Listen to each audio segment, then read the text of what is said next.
बिस्मिल्लाहिर्रहमानिर्रहीम। अस्सलाम वालेकुम। मैं हूँ आसिफ़ और आप देख रहे हैं आसिफ़ फूड एंड टेस्ट। तो आज मैं आपके लिए लेकर आया हूँ आलू बुखारे का शरबत बनाने की रेसिपी, जिसमें मैं आपको बताऊँगा कि कैसे आप सिंपल और इजी तरीके से आलू बुखारे का शरबत घर पर बना लिया करेंगे। तो आपने क्या करना है, रेसिपी को पूरा देखना है, स्किप नहीं करना, ताकि आपको रेसिपी की समझ आ जाए। तो बिस्मिल्लाहिर्रहमानिर्रहीम। यहाँ पर मैंने ली है एक कढ़ाई और इसमें मैंने ऐड किया है 1 लीटर पानी, और ये है आलू बुखारा 1 kg, ये ऐड कर देंगे इसमें। और आलू बुखारे को आपने पहले अच्छी तरह से वॉश कर लेना है, क्योंकि इसके ऊपर काफ़ी सारा केमिकल होता है। तो जब भी आपने यूज़ करना है, वॉश करके यूज़ करना है। तो चलें जी, यहाँ पर हमने आलू बुखारा पानी के अंदर ऐड कर दिया है। और ये है शुगर 1/2 कप, टेस्ट के अकॉर्डिंग आप कम या ज़्यादा कर सकते हैं, ये ऐड कर देंगे इसमें। नमक ऐड करेंगे 1/2 टीस्पून, और मीडियम फ्लेम पे 20 मिनट तक ऊपर से कवर करके कुक करेंगे।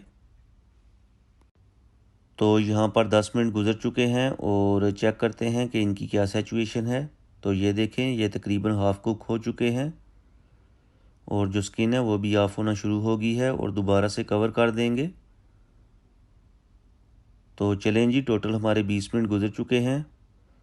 तो ये देखें, माशाल्लाह आलू बुखारा जो है अच्छी तरह से गल चुका है। और अब हम क्या करेंगे, इसके जो छिलके और बीज हैं इनको हम अलग कर लेंगे, सेपरेट कर लेंगे।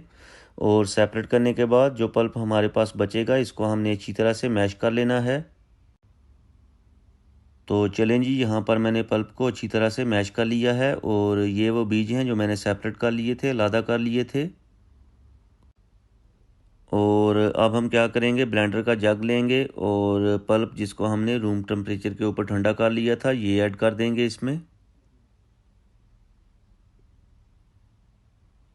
और ये हैं आइस क्यूब्स, ये ऐड करेंगे।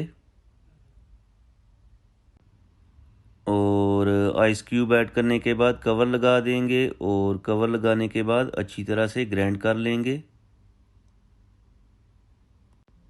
तो चलें जी, यहाँ पर हमने अच्छी तरह से ग्राइंड कर लिया है। तो ये देखिए, माशाल्लाह आलू बुखारे का शरबत तैयार हो चुका है। आप भी ज़रूर ट्राई कीजिएगा, आसान सी रेसिपी है। और दोस्तों, अगर आपको मेरी आज की ये जो रेसिपी अच्छी लगी है तो लाइक करें, शेयर करें। चैनल पे नए हैं तो प्लीज़ चैनल को सब्सक्राइब कर लें, और प्यारा सा कमेंट करके बताएं कि आपको मेरी आज की रेसिपी कैसी लगी है।